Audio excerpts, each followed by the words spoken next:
अनुसरी आत्मचिंतन. या आत्मचिंतनामध्ये आत्मस्वरूपाची बुद्धीची पक्की गाठ बांधते म्हणजे ऐक्य होतं. बुद्धीचा देहाचं ऐक्य म्हणजे अंतःकरणामध्ये असलेला अहंभाव जागृत ठेवणे. ममत्व वाढणं आणि व्यवहार सतत बुद्धीमध्ये रममान होणं. बुद्धीमध्ये व्यवहार राहतो तर परमात्मा दुरावतो आणि बुद्धीमध्ये बोध राहतो तर ईश्वर प्रगट होतो. देवभाव तिथं विराम पावतो संपतो आणि आत्मारामाचं दर्शन होतं, सुखाचं मिलन होतं, अध्यात्माचा लाभ होतो, अविद्येचा नाश होतो, संतांचा प्रसाद येतो आणि सद्गुरूंचा नाथाचा आशीर्वाद डोक्यावर उभा राहतो. तेव्हा जीव भक्त होतो, आपल्या स्वरूपामध्ये प्राप्त होतो, आपल्या स्वरूपाला प्राप्त होतो. हे ज्ञानाचं फल. संसारात फल नाही किंवा संसाराला फल नाही, पण ते चित्तातून निघत नाही. हा मोठा वाद आहे की संसाराला फल नाही, संसार दिसून खरा नाही, संसाराला अस्तित्व नाही, तो क्षणभर पण स्थिर नाही, नाशाकडे जातो, त्याचा नाश आहे. आणि अविनाशी तो परमात्मा आहे आणि तो आहे आणि हे नाही. पण नाहीलाच आहे केलं त्यावर केलं कारण तिथं अविद्या अनादिकालापासून प्रगट झाली आहे. सतत ती अविद्या बुद्धीमध्ये पगडा करते. भगवंताला आवरण करते, झाकून ठेवती देहाला, दाखवती खोट्याला आहे म्हणायला लावते आणि खऱ्याला झाकते. तीच अविद्या बोधानं मरते. ज्ञानानं जीव तरतो आणि संतांच्या कृपेने जीवन मुक्त होतो. तो आपल्या सदा महिमेत राहतो. तेव्हा सुख दुःखाचा वाद होतो. प्रत्येच्या दुःखाला सुखाला सोडून आपल्या आपल्या स्वरूपामध्ये विराजमान होती. ही खरी जीवन मुक्ताची परिस्थिती, आनंदाची प्राप्ती असते. देहभाव नसतो, वृत्तीचा निराश असतो, जगत बाधित असतं आणि देहभाव जगताच्या पोटात असतो. तिथे जगतच नाही, देह कुठला. तिथे व्यवहारच नाही तर वृत्ती कुठली. तिथे विकारच नाही तर सत्य कुठली. जिथं आवरणच नाही तर श्रवण कुठला. म्हणून या आवरणाचा नाश करण्यासाठी श्रवण आहे, बुद्धीचा वाद करण्यासाठी श्रवण आहे आणि साधूचा संग करण्यासाठी श्रवण आहे. कारण त्या श्रवणामध्ये सुख आहे. केवळ सुखाचा अभिमान ध्यान तयार होतो, देह बंद होतो, अज्ञानाचा शक्तिपात होतो. अज्ञान नसतो, संताचा शक्तिपात होतो, गुरुचा.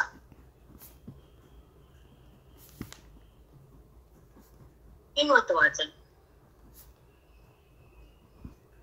जेव्हा आपण गुरु आणि साधक एकत्र असतात समोरासमोर तेव्हा शक्तिपात असतो.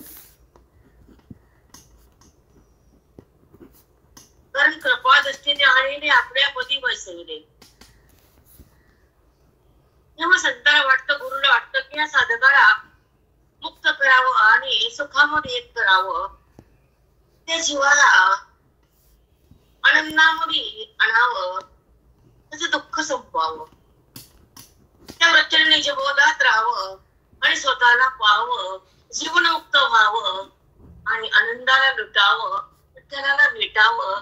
असं जेव्हा संताला वाटतं तेव्हा शक्तिपात होतो आणि तो साधकाने, संताने, गुरु साधकाने सिद्ध एक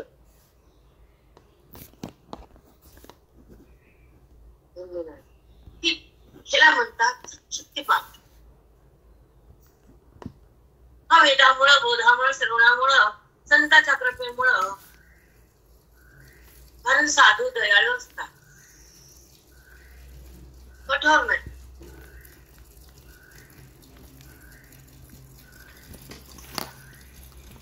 कठोर प्रारंभ असतो, कठोर हा व्यवहार असतो. पण साधक आणि संतांचा जेव्हा सत्संगामध्ये मिलन होत ज्ञानाद्वारे साधकपणे घेतला जातो बोधामुळे. ज्ञानात राहतो वेदामुळे, तो देहात नसतो साधक.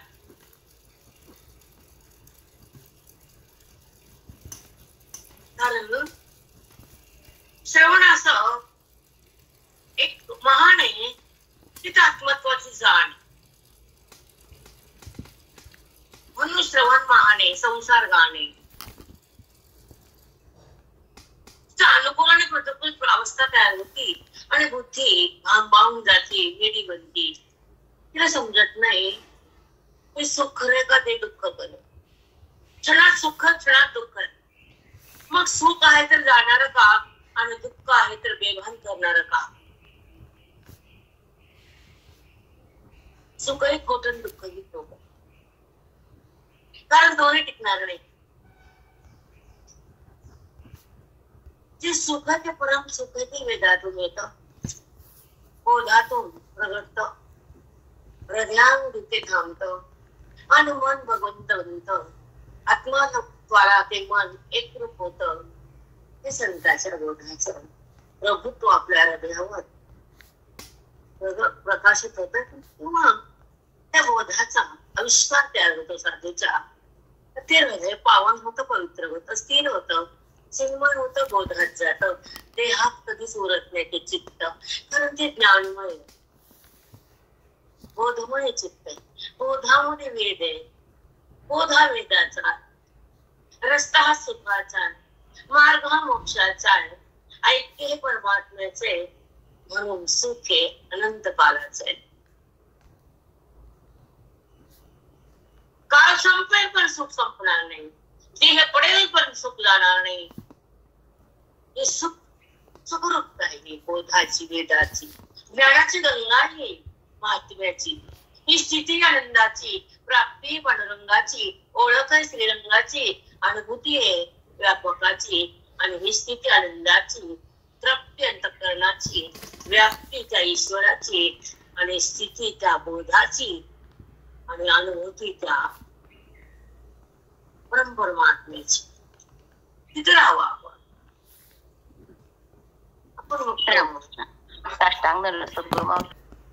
हे स्थान आपलं नाहीये, कारण देह खरा नाहीये. देह खरा नाहीये तो तुमचा तर कधीच नाहीये, तो काळाचा. काळाचा अन्न म्हणजे देह आहे.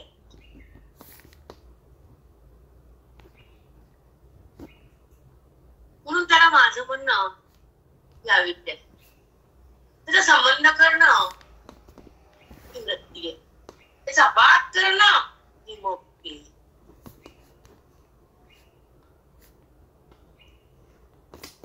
परमात्मा हृदयामध्ये बोधानं वेदानं श्रवणानं ओवीच्या माध्यमातून माऊलीच्या कृपेनं संताचा दीक्षेनं जेव्हा आत्मा प्रगटतो तेव्हा आबाद होतो.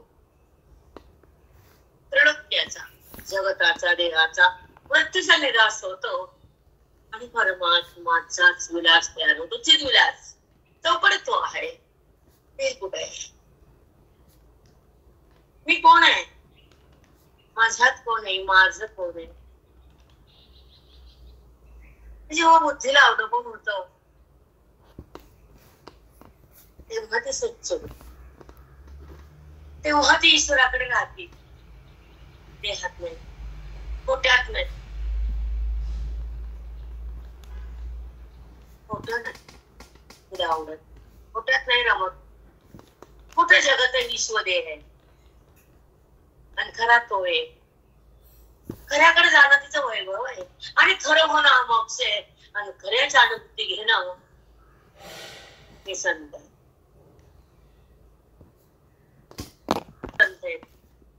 खऱ्याची अनुभूती तो आनंद आहे. म्हणून खरं आणि खोटं एकत्र का असतं? अनात्मा आणि आत्मा एकत्र. उपाधीचा संबंध केला तर खोट्याकडे मन येतं, उपाधी सोडली तर खरं प्रगट झालं. खरं म्हणजे परमात्मा, खोटं म्हणजे अनात्मा. वृत्तीच्या संबंधानं देह माझा वाटतो आणि वृत्तीच्या बाधानंतर परमात्मा प्रगटतो आणि तो बुद्धीचा संबंध होतो. बुद्धी तिथे विनय पावती आणि तो विनयाची अनुभव घेती आणि ज्ञानात विराजमान होती आणि सोच अनुभूती येते ती ब्राह्मणी स्थिती. हे ज्ञानाचं फल आहे. आनंदाची प्राप्ती. पण आनंद भोगता येत नाही आपल्याला. का बरं? का बरं आनंद प्रगट होतो? प्रारब्ध बेकार असतो. बोध टिकत नसतो तिथला. वेग माहित नसतो मनाला. मग मनाला काय माहितीये? देह, नातं, व्यवहार, प्रपंच, हे जड, हे जड आणि दिसणार पण जड, हे माहिती मुलाला. ना वृत्तीला, ना बुद्धीला, ना जीवाला. मी जीव का मी शिव? मी कोण आहे? मी का जन्मलो? मृत्यूने मला काय घेऊन गेला? मी जीव का झालो? मी तर जीव नाहीये, मी तर देह नाहीये असं वेद सांगतो ना हात मोदी करून. मग जर मी जीव नाही, मी शिव आहे, मी जर प्रत्यक्ष सतत आहे, तर माझी ओळख का नाही? जीवाला परमात्म्याची प्रतीती का नाही? जीव आनंदात रमत का नाही? जीवाला आनंदता का प्राप्त होत नाही? कारण तो व्यवहारात आहे, कारण तो देहात आहे. तो उपाधीला धारण करतो आणि उपाधीचा संबंध धरतो आणि खोट्या मुली शिरतो. मी करतो, अहंभाव प्रगटतो, तर तेव्हा जीव पदेत नाव येतं. पण अहम असो का ममत्व असो, जेव्हा ते बाधित होतं तर सोम प्रगट होत.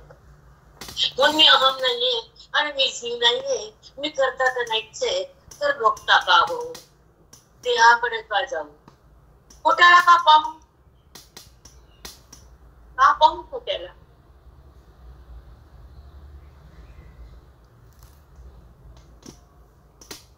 दिसत खोट आहे. खोट मायेने दाखवलं, मायेनं ना वृत्तीने त्रिपुटीनं. पण खोट्याचा बाध होतो ज्ञानानं आणि ज्ञान देतात संत ग्रंथानं आणि ग्रंथ हातात येतात भाग्यानं आणि भाग्याचा उदय होतो मोक्षानं आणि मोक्ष प्रगटतो चित्तात वेदानं आणि वेद हृदयात जातात बोधानं आणि बोध मिळतो तुमच्या पुण्यानं. साठले जातो हृदयात वेद प्रगटतो, अनात्मा बाधित होतो, बुद्धीतून अलग होतो. बुद्धी रामाला शरण जाती, राम होती, रामापाशी राहती, रामाला पाहती, रामरूप होती, रामाचं सौख्य घेती, रामाच्या अनुभूती येते. तेव्हा कुठं देहाची स्थिती? म्हणून देहावर न येणं म्हणजे दुःख न होणं. का बरं सतत वृत्ती देहाकडे असते? वृत्तीने देहाला शिवणे असं वेद सांगतात. वृत्ती जडाला पाहणे अशी गीता बोलते आणि जड नाही असं संत सांगतात. मग जड आहे का तू आहे हे कळत नाही म्हणाला ना बुद्धीला. तोच आहे की केव्हा कळतं? का कळतं? कुणामुळे कळतं? कसं कळतं? तोच आहे आणि तो मीच आहे. हा अनुभव संताचा आहे, हा प्रसंग वेदाचा आहे, हे फल ग्रंथाचं आहे, हे अनुभव सुखाचा आहे, हा मार्ग वेदाचा आहे, हा रस्ता संत साधकाचा, संसारिकाचा नाही.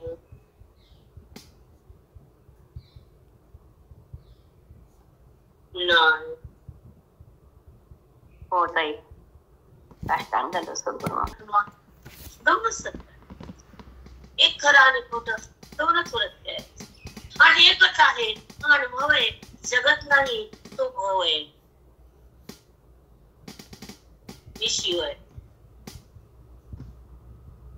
मग मी देह का वाटत सतत? प्रति देहाकडे का राहते? जेव्हा प्रति देहाकडे तिथे विटाळ होतो,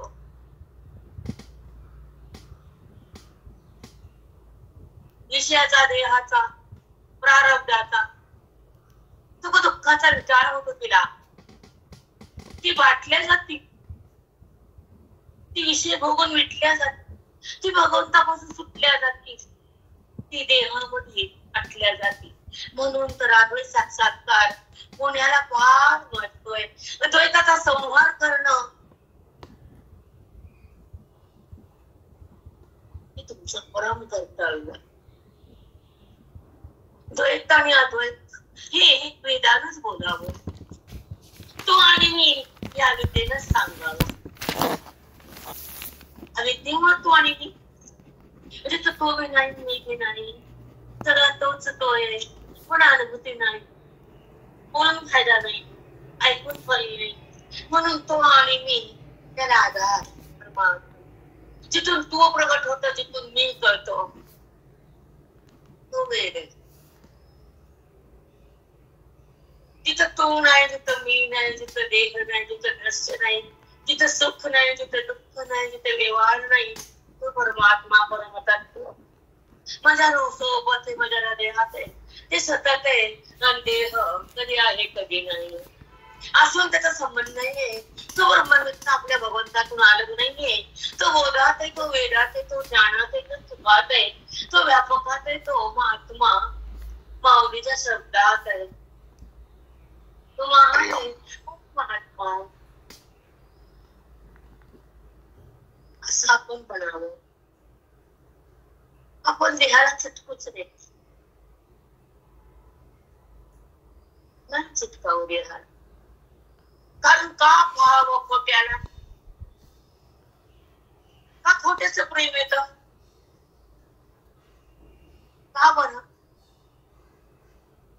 जगत खोटं, दृश्य खोटं, व्यवहार खोटा, सुख खोटं, नाटक खोटं आणि सगळं काही खोटच.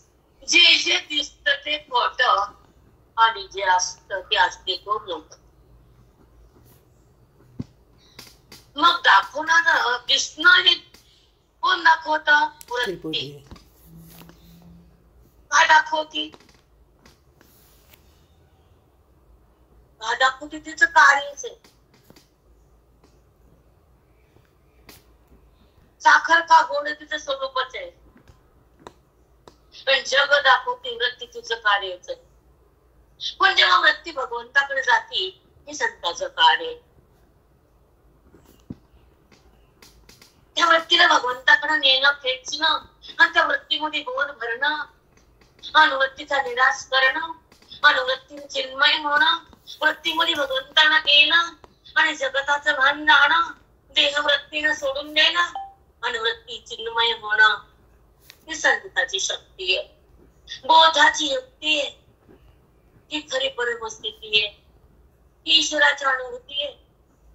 हे गीतेचं स्वारस्य आहे. हे ओळीचं फळ आहे. हे ज्ञानाचा रस आहे. हे अंतःकरणातला कस आहे. तिथं अविद्येचा नाश आहे किंवा ज्ञानाचा कस.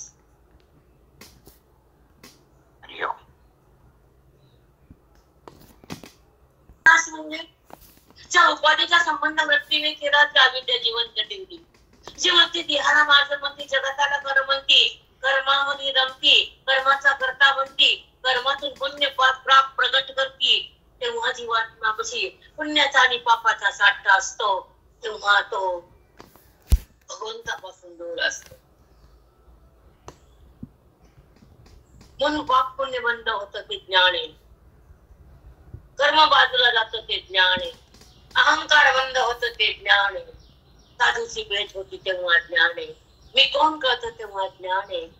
माऊलीची भेट होती तो महान आहे. आत्मावली आत्मरूपानं बसलेली त्याची भेट होती बुद्धीला, तोच महान आहे. त्याला आत्मत्वाची जाण आहे. तो भगवान आहे. तो भगवान. रामकृष्ण. तो माझ्या जवळ आहे, माझं ते रूप आहे आणि मी देहाजवळ आहे. त्याविना मी नाहीये, त्याविना शिव पण नाहीये आणि त्याविना जगत पण नाहीये, त्याविना देह पण नाहीये, त्याविना व्यवहार पण नाहीये, त्याविना सुख दुःख पण नाहीये आणि तोच कळत नाहीये. दुर्भाग्य.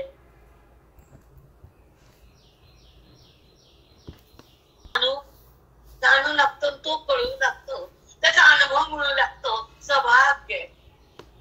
सौभाग्य म्हणतात तुमच्या वाचेत. सोची भेट म्हणजे सौभाग्य आणि देहाचा संबंध म्हणजे दुर्भाग्य. हे वेदांत कर्मकांड नाहीये.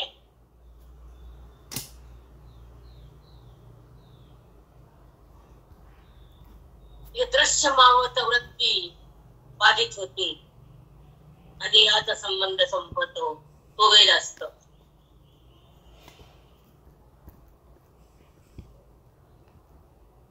अध्यात्म श्रवणे हे अध्ययनाचा काल आहे सकाळचा.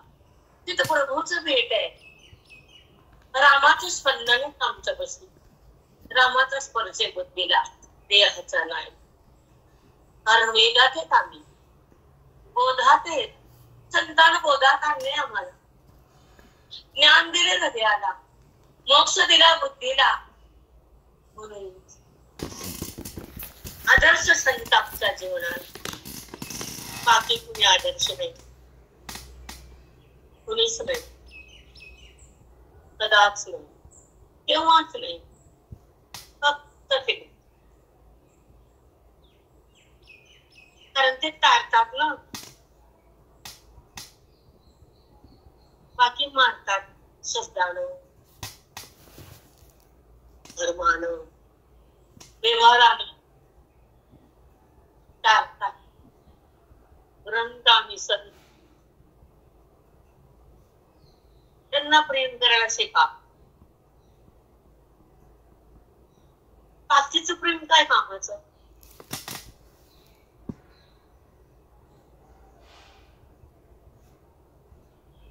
प्रेम संतावर, ग्रंथावर, नामावर, विठ्ठलावर, मग संसार. उरलं तर करा, जबरदस्ती नाही.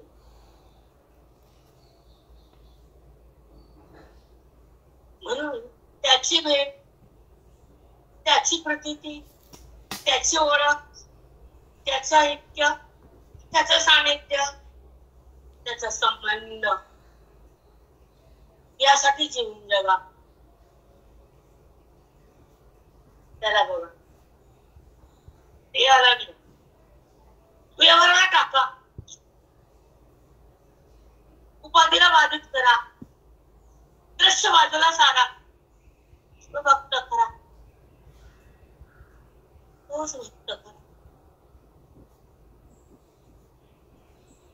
देह कधी पडणार माहित नाही, श्वास कधी थांबणार समजणार नाही, पण त्याची भेट जर झाली तर यमा वाचून तुमच्यापाशी तुम्ही येणार नाही.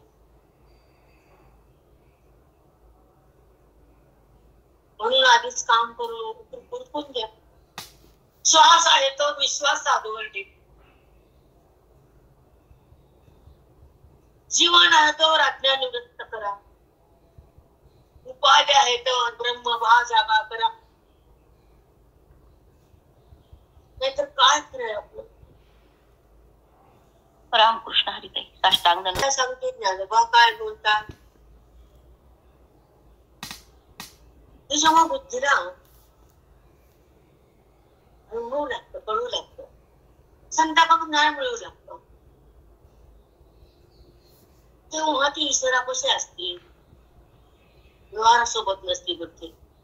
तो ज्ञानी, तो महात्मा, तो व्यवहारासोबत नाही. व्यवहार झाला तर संबंध नाही, बुद्धीत विकार नाही, जगत भाव जागा नाही, आत्मभाव बंध नाही. तो संत जगात महान आहे. त्याच्या हृदयात तत्वाची जाणे. असं म्हणा. हो ताई. आपलं प्रारब्ध आपण तयार केलं.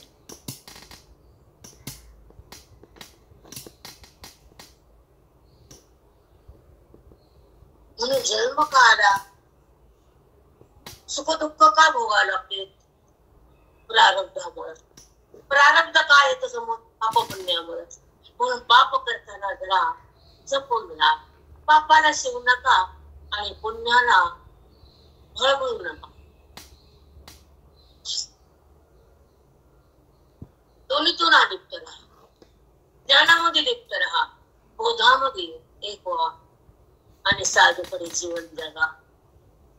कारण ते तुम्हाला मुक्त करणार आहे, तुम्हाला हरीची भेट घडून देणार आहे आणि तुमच्या आज्ञा समाप्त करणार आहेत आणि तुम्हाला त्या व्यापकात नेणार आहेत साधू. म्हणून त्यांना प्रेम, त्यांची ओळख, तर शरण जावं. हरी शरणम गुरु शरणम, दोघाला शरण जावं, तिसऱ्याला नाही, कुणालाच नाही.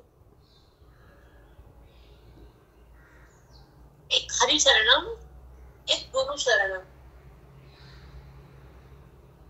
गुरुकडे गेले ते हरीची भेट. गुरु कोण देतात, हरी. का देतात, पुण्य प्रगट खूप झालं, वजन झालं देवाला. काय द्या भक्ताला, तो तर मागत नाही.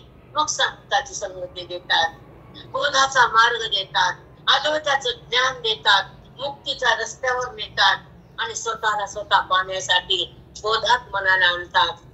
हे ईश्वर कार्य करतो संतांच्या मार्फत.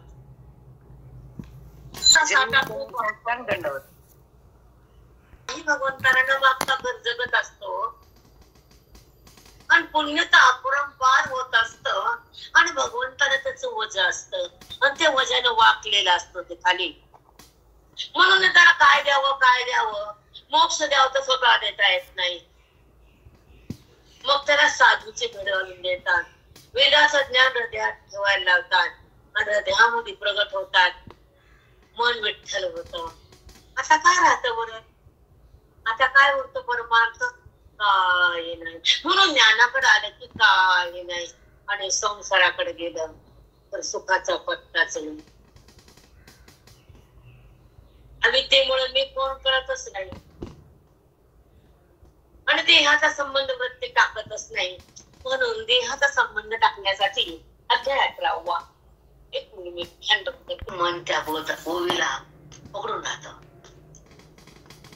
माऊलीचं मन जेव्हा मनाला कळतं तर त्या मनातल्या अविद्या विकार देहा संबंध जळून राखतो. हे लक्षात ठेवा. आमच्या माऊलीच्या बोली येते ऐका. आता अध्याय 11 आणि 43 म्हणतात ओवी. एक मिनिट खाली आली. तरी उदका प्रति पाही हो नगराच तसे काही, तैसे पूर्णा तुझे नाही जे तो मारे. भगवंत ध्यानभारा लाटेचं उदाहरण देतात. एक मोठी लाट, एक छोटी लाट.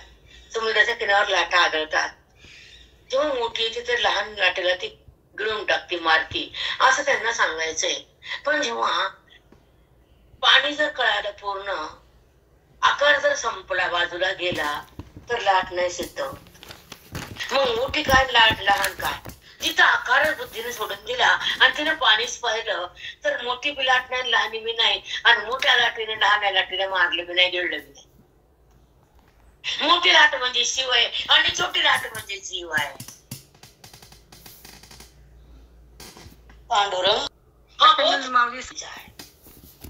हा रस्ता आनंदाचा, हा संबंध ईश्वराचा, हा प्रसंग आनंदाचा, हा योग एकदम आत्म्याचा आहे.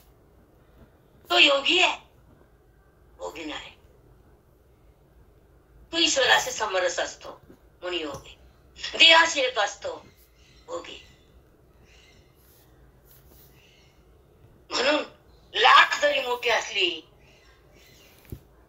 तरी पाणीच आहे आणि लाट जरी छोटी असली तरी पाणीच आहे. कारण पाण्याला आकार आहे, त्याचा चिन्ह मात्र चैतन्याला आकार आहे. मग तो शिव असो का जीव असो, दोघं आकारात आले. त्याची उपाधी मोठी, तिची छोटी आहे.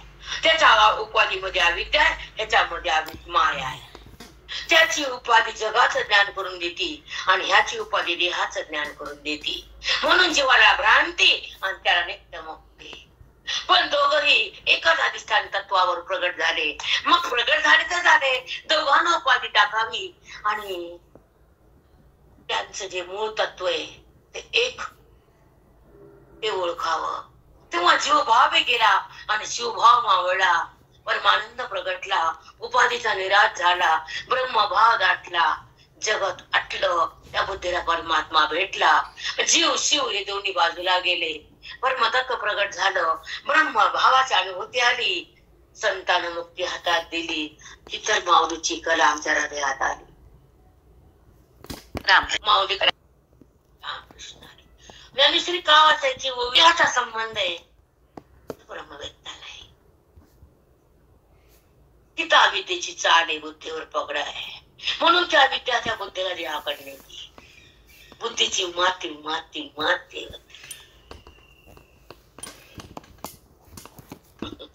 मोठं म्हणजे ईश्वराचा आहे. हा प्रसन्न सुखाचा आहे आणि हा योग सिद्ध महात्म्याचा आहे. चिन्मात्र चैतन्याचा त्याचेच नाना आकार आहे, पण अधिष्ठान एकच आहे. उपाधीला टाकावं आणि मूळ तत्व तर एकच आहे. जेव्हा जीवभाव आणि शिवभाव हे दोन्ही भाव मावळतात तेव्हा परमात्मा प्रगट होतो. ब्रह्मभाव दाटतो, देहभाव तुटतो आणि जगत आटतं. अशी संतांना मुक्ती हातात दिली. ही माऊलीची कला हृदयात आहे. या आनंदात नाचायचं, दुःखात जायचं तर संसारात जायचं, मी कोण पाहायचं तर विचारसागर मध्ये यायचं, आत्मानुसंधानाला भोगायचं तर मोक्षात राहायचं आणि दुःखात राहायचं तर संसारात फिरायचं. त्याचा संबंध सतत आहे. भगवंताचा संबंध सतत आहे, तो ब्रह्मवेत्ता आहे. आणि जगताचा संबंध सतत आहे, तो संसारी अष्टांग. संत ऐक्य करून देतात बुद्धीचं भगवंताशी. तर तिथं जडाचा संबंध नाही आणि विषयाचा मोह नाही, अविद्येचा साक्षात्कार नाही आणि बुद्धीमध्ये ती नाचतच नाही. तुम्हाला नाचवीत नाही अविद्या, कारण ती बोधानं मेली. संताच्या कृपेने बाधित झाली. म्हणून देहभावाची निवृत्ती केली. ही साधून संपत्ती दिली. सुखाची संपत्ती साधूकडे असते. दुःखाचा व्यवहार वृत्तीचा प्रपंचात असतो, पण वृत्ती बाधिता नसल्यानंतर दुःख विषवत नाही आणि विषयाचं सुख पण लागत नाही. कारण ब्रह्मसुख नितांत बुद्धीमध्ये सतत असतं त्याचा अनुसंधान. तेव्हा विषयात कशाला भान? त्याला आत्मत्वाची जाण. तो खरा भगवान, त्याला आत्मत्वाची जाण. तो संत महान, त्याला आत्मत्वाची जाण आहे. न देहाची, न प्रपंचाची, न संततीची, न संपत्तीची, केवळ त्या प्रभूची. बुद्धी संमेलन असतं आणि भान सतत सुखाचं असतं. आवरण रहित मन असतं आणि ते मन रामामध्ये परिणित असतं. दोघांचं ऐक्य असतं, देहाचा बाध असतो. अविद्या वृत्ती निघून गेलेली असती कारण नाश असतो बोधानतेचा, अविद्येचा. ब्रह्मविद्येची शक्तीची आहे, ती अविद्येचा नाशच करते. आत्मप्रकाशात मनच येत आणि मी कोण हे सतत भानच होत. तेव्हा आत्मस्वरूपाची जाणीव सतत राहते. जगताची वृत्ती निघून जाते, कारण बाधितांवृत्ती तयार होती. जगताच्या बाधानंतर वृत्तीला त्याचं अनुसंधान असतं आणि जगताचं भान नसतं. व्यवहार झाला तरी बाधितांवृत्ती विकार रहित, देहाचा संबंध रहित, अज्ञान रहित, ईश्वराची जाणीव सतत असते.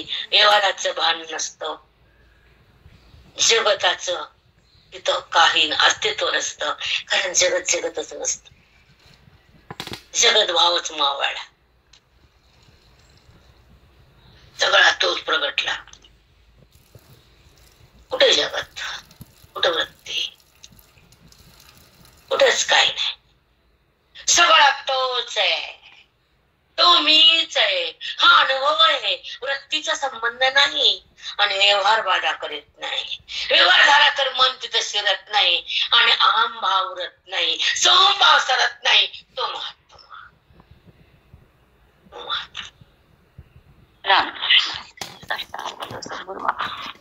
साष्टांग दंडवत किती माऊली. सुंदर माऊली. बापरे.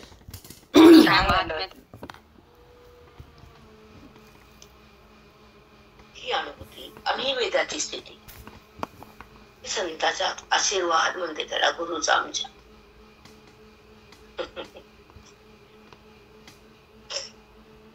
काल गुरुजीकडे गेले, पारायण बसणारच आहे. कधी का भेटत चिंतन करणार चित्त जेव्हा या हृदयातून प्रगट होत तर ते चिन्मयता प्राप्त करत. कारण 18 अध्यायाचा सार्थ चित्तानं पेलाय, उद्धार हृदयाचा झालाय, अंतकरणाचा बाध केला, अवितेचा नाश झालाय, जीवन मुक्ती म्हणतात त्याला. या अनुभवलंय आम्ही ताई. सुवर्ण सुळेची रेखा सुवर्णाची आमहिका नाश केला. म्हणून ज्ञानोबरायाने एक सुंदर उदाहरण दिलं. काय दिलं? सुवर्णाची या चंडिका. चंडिका म्हणजे देवी, सोन्याचीच देवी, सोन्याचा त्रिशूळ, सोन्याचाच महिषासूर. आणि सोन्याचा त्रिशूळ सोन्याची कोण मेला? महिषासूर. हे कोणी बघितलं? खालच्या बघितलं. तो देवल वसियाकडा, व्यवहार हा गमला पुढा. देवल वसियाकडा, देवळामध्ये बसलेल्या पुजारानं, त्या देवीनं, त्या त्रिशूळानं महिषासुराचा वध केला. हे बघायला. देवल वसियाकडा, व्यवहार हा गमला पुढा. वाचवणी शुळ महिषाचा मुंडा, सुवर्णची ते वाचवणे चुळ मुश चामुंडा. चुळच ते सुवर्णच ते. तो पुजारी म्हणतो ह्या देवीनं सिंहाचा नाश केला त्रिशूळानं. हे बघितलं कोणी? पुजाऱ्यानं. बाजूला बसला होता देवीच्या. पण जेव्हा आकाराचा नाश होतो, सिंह आणि त्रिशूळ आणि ती देवी, सगळं सोन आहे. त्रिशूळ जरी सिंहाच्या पोटात घुसला, मुंडक जरी गेलं, तर सोनेपणा कुठे गेला? सोनच आहे.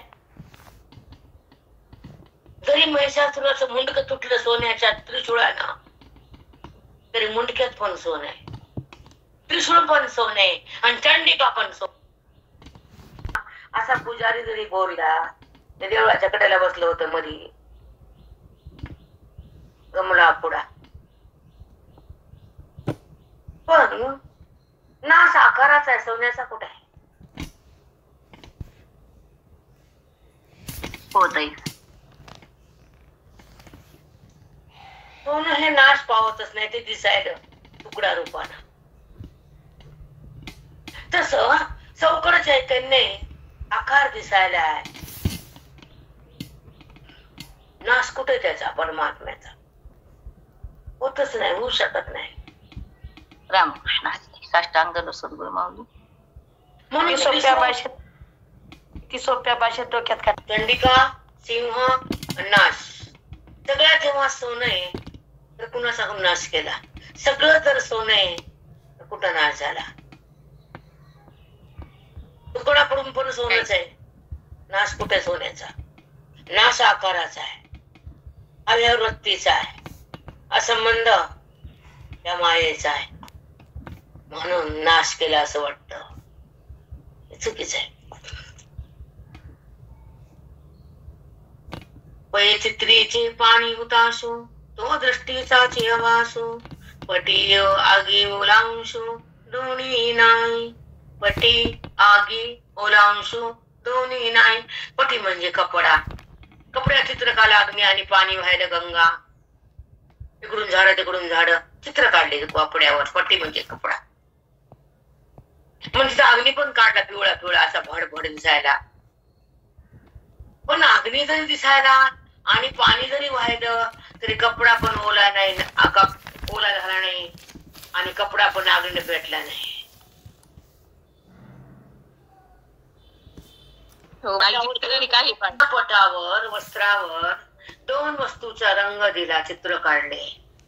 एक अग्नीचं चित्र आणि एक पाण्याचं गंगेचं चित्र. गंगा वाहिली. मग त्या गंगेचे पट वल्ला व्हावा, अग्नीला कपडा जळून जावा. तू अग्नी त्या कपड्याला जाळीत नाही आणि ते पाणी कपड्याला ओलं होत नाही.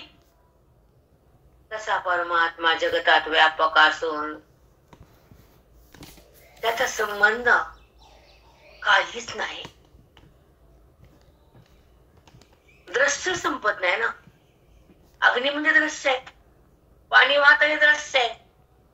तसा तो आहे, पण कपडा भिजला नाही. तसा तो आहे, त्याचा संबंध झाला नाही, म्हणून दृश्य खरं वाटत. बापरे माऊली, किती छान. त्या कपड्यावर अग्नीचं चित्र आहे का अग्नी आहे? तसं हे जगताचं चित्र आहे का जगत आहे? माऊली साष्टांगावर हे सगळं चित्र आहेत, भावले आहेत. हे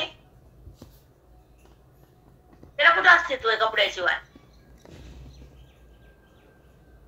त्या देहाला अस्तित्व कुठे आहे त्या चैतन्याशिवाय? त्या कपड्या अग्नीला आणि पाण्याला त्या वस्त्राशिवाय कुठं अस्तित्व आहे? चित्रपटावरच काढता येतं.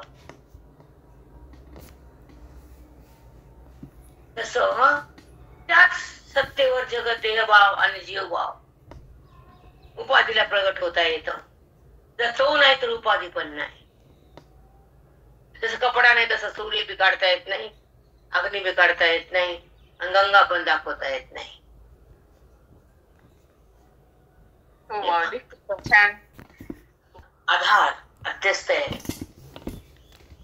एक अध्यस्त आहे आणि एक सत्य आहे, अधिष्ठान. अध्यस्त दिसते ना अधिष्ठान, म्हणून दिसून ते नाही, त्याच्या बाजून काहीच नाही. दिसत ते सत्य नाही. हे जेव्हा बुद्धीला ठासून कळतं तेव्हा विकाराचा विकार नाही. आता चांगला प्रकाश पडलाय ताई. निश्चय होत नाही असं सर्व नसतंच आमचं. होईल म्हणलं तर ते वाटतं निघायचं नाही, वेदाला सोडायचं नाही, परमात्म्यापासून हलायचं नाही, देहाजवळ थांबायचं नाही. संसार हे विचित्र आहे. कुणाचा व्यास तुमचा असो आमचा असो, आमचा काय? रामकृष्ण. साष्टांग बोध महत्वाचा, साधं महत्वाचं जीवनामध्ये. बाकी काय नाही. बाकी सगळं मंगल आहे, ज्ञान मंगल आहे. तुम्ही मान्य करा नाही तर खड्ड्यात मरा. आम्हाला देणं नाही घेणं कुणाचं. वाटत नाही होत, माहित नाही काय बोलतो काय. सकाळचे काम करताना देवता सिद्धता तयार असतं घरात आपल्या. तो ब्रह्ममुहूर्त असत, सगळे देवदेवत्या जागृत असतात, म्हणून ब्रह्मवेला म्हटले त्याला. आणि जे जे कार्य होईल, जे अधिष्ठान होईल, जे भगवंताचं होईल, फार सुंदर होत ते, अगट घडत ते. म्हणून 4 नंतर जास्त झोप नये, 4:30 पण झालं. तसं तर 4ला उठून बसा, हा नियम आहे, आपण पाळत नाही. चला आपण असो पटी आगी ओलांशो दोन्ही नाही, चित्रेचे पाणी ओलांशो दोन्ही नाही. दिसणार पाणी पण नाही आणि अग्नी पण दाह करत नाही. तसा दिसणारा जगत आणि जीव आणि देवभाव दोन्ही खरं नाही.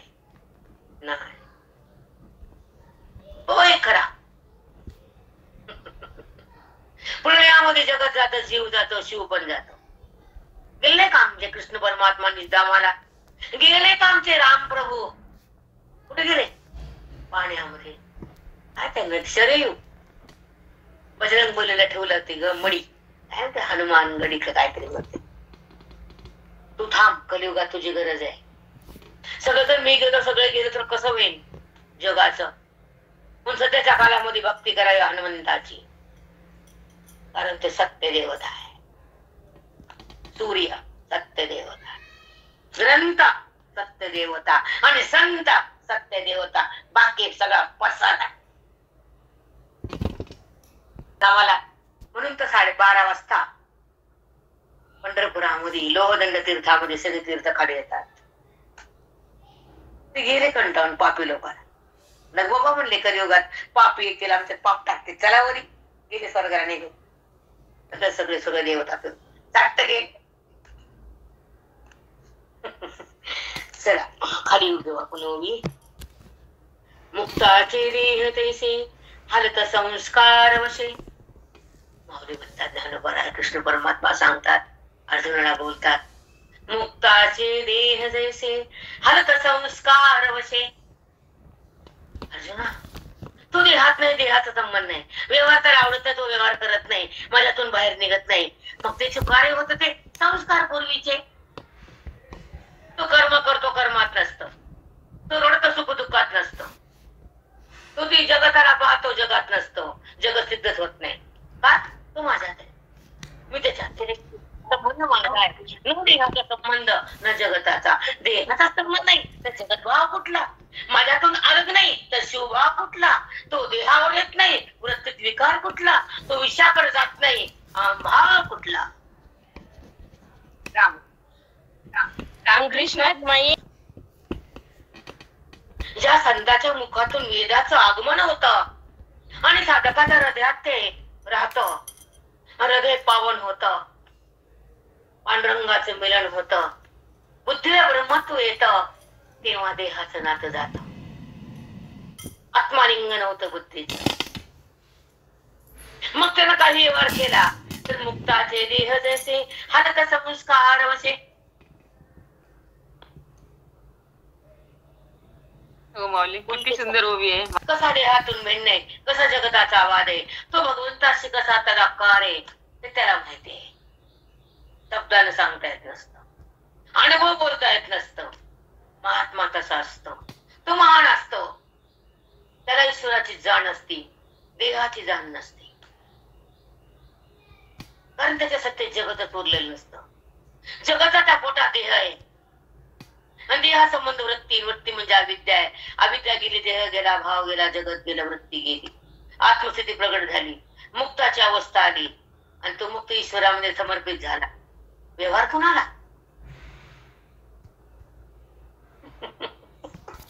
सांगायचं तुला आता कामाच्या मनात येतं, त्याच्यामुळे बोललं जातं काही काही. श्री गुरु ज्ञानदेव तुकाराम पंढरीनाथ भगवान की जय. माऊली ज्ञानेश्वर महाराज की जय. नाथ महाराज की जय.